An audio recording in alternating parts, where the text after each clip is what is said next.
Hello there and welcome to another video. So, you're new to Warhammer the Old World. You want to get into Warhammer the Old World, but you don't know which faction to pick.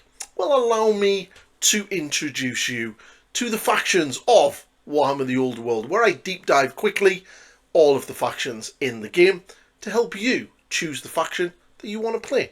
This is part one of my series of new players getting into Warhammer the Old World. So grab a brew, get comfortable, and let's get delving. First up, we have the protagonists, the big guys, the big human faction of the game, and that is the Empire of Man. Now, the Empire of Man are a pretty cool faction, and they are pretty much the main faction of the game.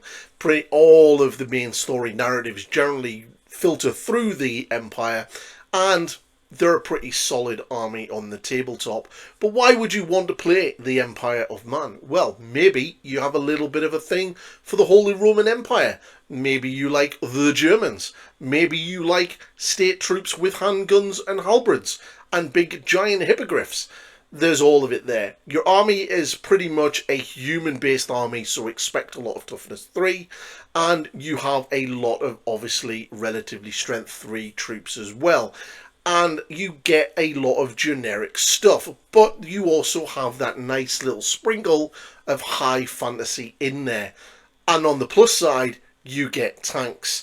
Now, Warhammer is pretty much built around these guys. Sigmar is and was the first emperor of the Empire of Man. There is an entire series of books talking about this.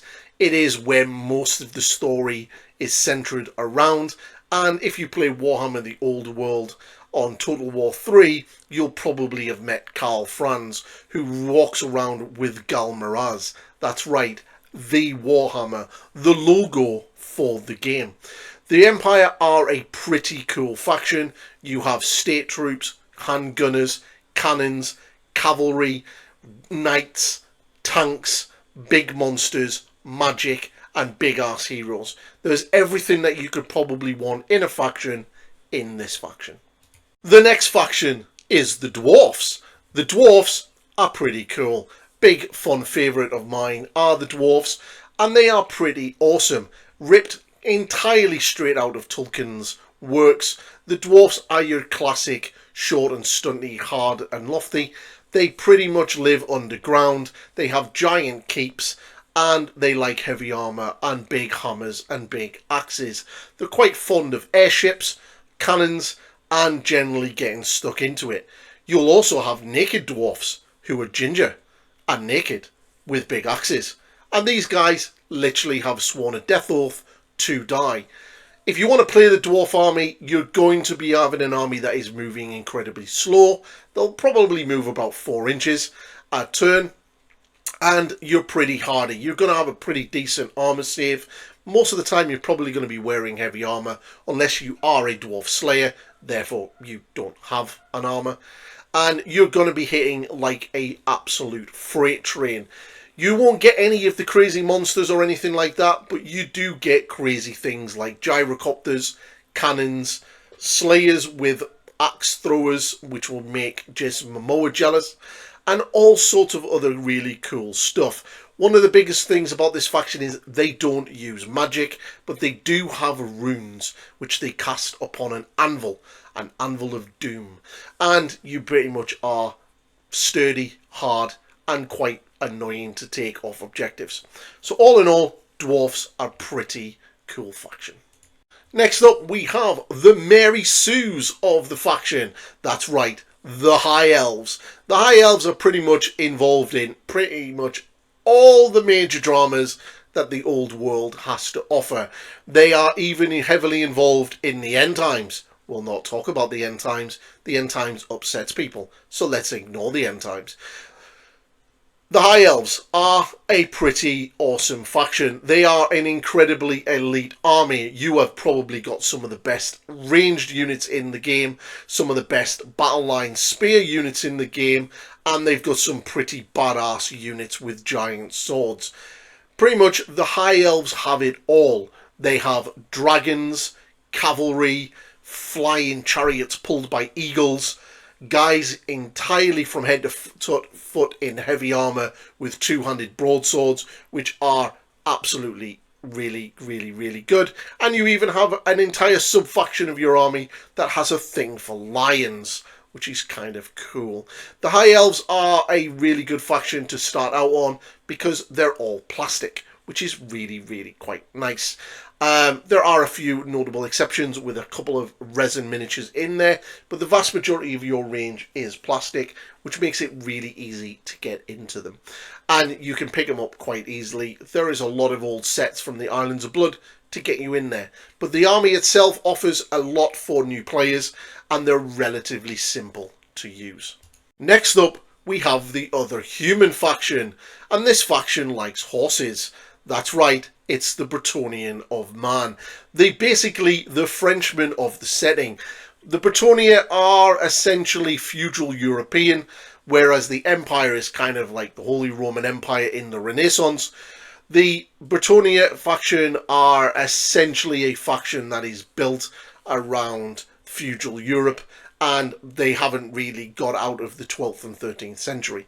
You have pretty much going to have an army of entire cavalry, you're going to have maybe some men-at-arms, and you're going to have some peasant longbowmen, and then realise that your strengths are not in your shooting, but your strengths are there in your cavalry. You have even your own special formation for your cavalry, known as the Lance Formation, and you have Pegasus Knights, which are broken as shit.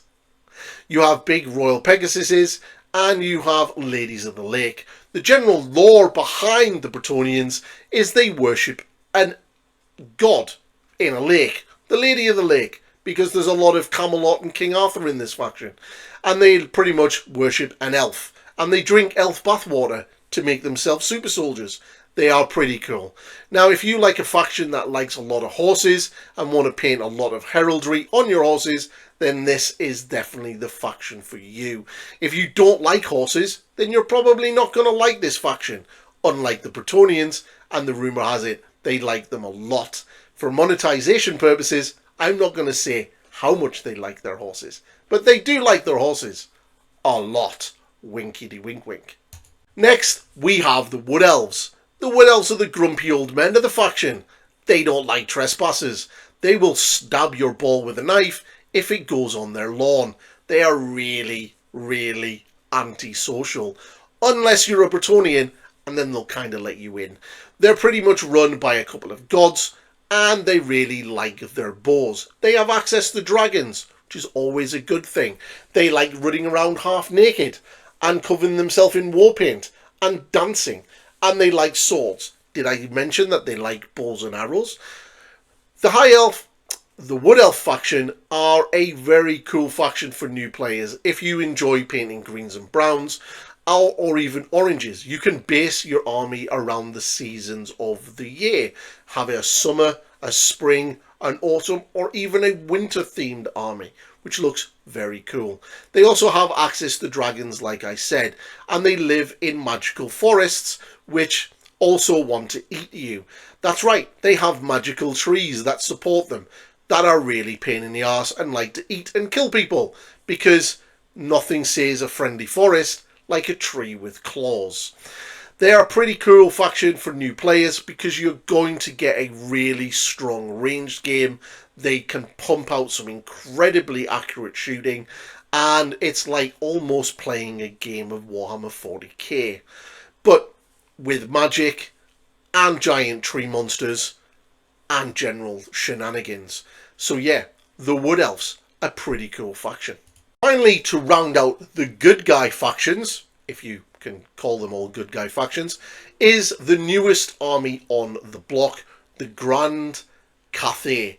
These are basically an army that is inspired heavily by the Empire of China, and they like dragons. In fact, they are ruled by a family of dragons, and you even get to have one of these dragons in your army. That is pretty cool. They're an incredibly elite army. They are a brand new army, which means that all of their models are entirely brand new and modern, which is kind of cool. Also, their fluff and their lore is, like I said, they do live in the East, in the Grand Cathay. They absolutely hate chaos, and they even have their own version of the Great Wall of China, known as the Grand Bastion. They have a really strong naval presence, they really don't like ogres, and they generally despise anyone that's not them. Their emperor is a magical shape-shifting dragon who's married to a shape-shifting moon, who's also a dragon, who gave birth to a lot of other shape-shifting dragons. It's a family of dragons. And there are other sort of half-human, half-dragons who are in the army and are your generals. Now, the army is pretty new, and they're going to be getting padded out. So if you want to get the newest of the new armies, then the Grand Cathay are definitely the army for you. They have Sky Lanterns, probably one of the coolest models in the entire game, and Giant Sentinels, which are terracotta warriors the size of a gargant. What's a gargant, you ask? We'll get on to gargants when we talk about the bad guys. But right now, we're talking about the good guys. And the good guys like Jade. We have Jade Warriors, Jade Lancers, your two core units for your army. And then we have big-ass cannons and rocket launchers, because nothing speaks China like a cannon that fires rockets. The Grand Cathay are a really cool army. They're the army that I personally play, so I can't say enough good things about them. So if you want a really cool looking army that is brand new and has completely new miniatures, then this is definitely the army for you. If you want an army that is got dragons, magic and everything else, then this is definitely an army for you. Okay, so we've done the good guys. Now it's time to do the bad.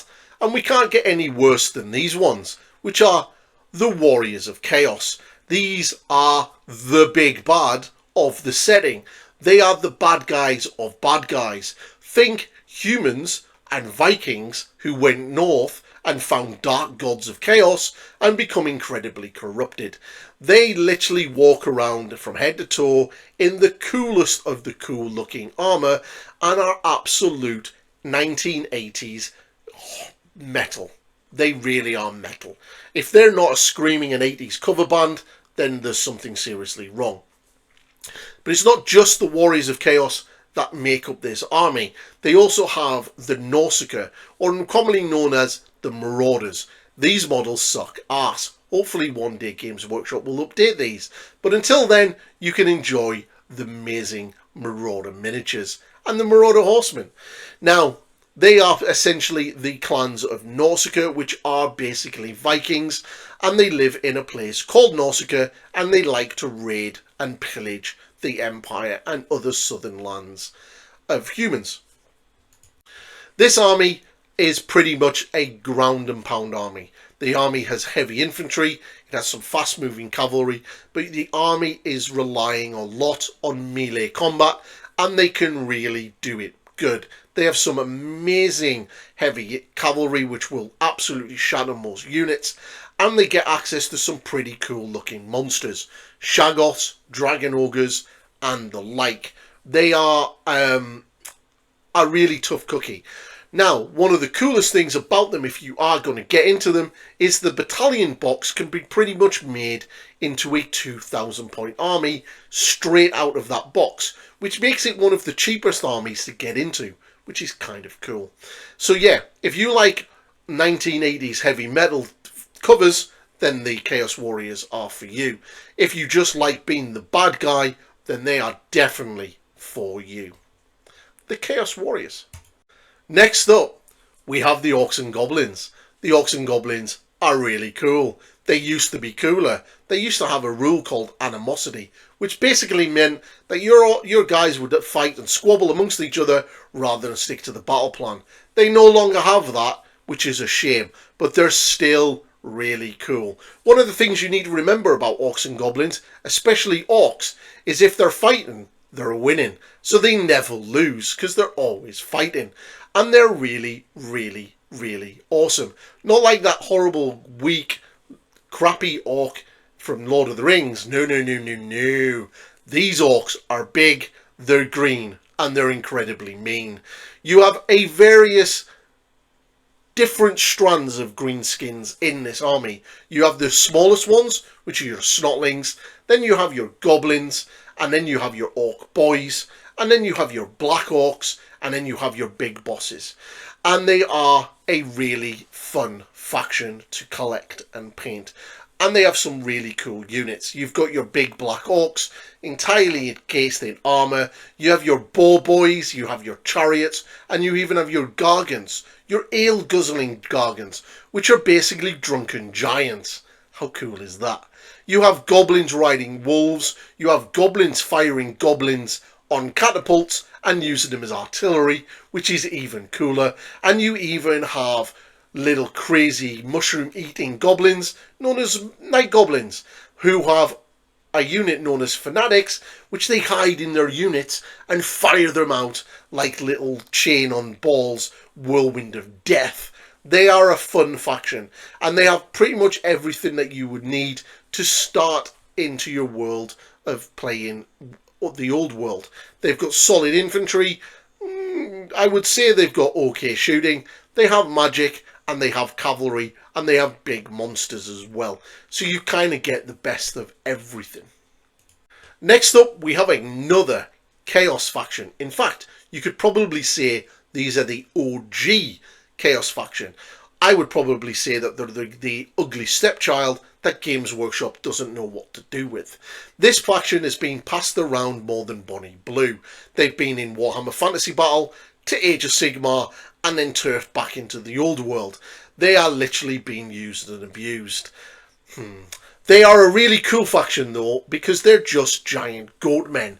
Goat men that hate civilization and just want to burn the world down. They have magic, they have monsters, they have ranged units, they have beta units, they have minotaurs, they have all sorts of a manner of monsters and mayhem and tricks and shenanigans. In fact, they are probably a big firm favourite of the setting. Beastmen and Beastmen of Chaos have been around since the very dawn of time when it comes to Warhammer Fantasy Battle, and they really are a cool faction. I personally really like them, and they are really good in the old world. So if you want an army of mayhem, of just absolute pure destruction and death that doesn't care about the living and doesn't care about civilization, and you just want a giant four-armed minotaur thing that wants to throw rocks at people and has a magical eye, then this is the faction for you. The Beastmen. I think you'll like them. Then finally, we have the Tomb Kings. What is to say about the Tomb Kings? The Tomb Kings are technically classed as a bad guy, but they're also technically classed as a good guy, or a neutral faction. They're pretty much whatever they want to be, because, well, that's how they roll. And they like to roll in a chariot. They are basically undead Egyptians, and they're ruled over by a number of things, known as Tomb Kings, who are undead kings, and they were kind of raised up by a big guy called Nagash. When I start talking a bit about the lore of the old world, we're going to mention Nagash. Nagash is a dick. But one of the biggest dicks is Cetra, and Cetra is one of your major characters. Cetra takes no shit. Seriously, one time somebody stole Cetra's hat and he'd taken his army all the way into Nausicaa, which is essentially Norway, and they're in Egypt, so you can imagine how far that is in the world, if you imagine our world. And they went up and he absolutely kicked a dick until he got his hat back. Cetra takes no shit. There is a new campaign book coming out, known as Cetra's War, which is going to be really awesome. Cetra is going to kick the crap out of the Border Princes and the Dwarfs. It's going to be funny. Cetra takes no shit. The faction is pretty much predominantly, if not all, undead. You will get some of the worst miniatures in the range. The skeletons and the horses are a pain in the arse to build, but they're a super easy army to paint. But you also get a bone giant, a bone dragon, some kick-ass magic, and some pretty solid units.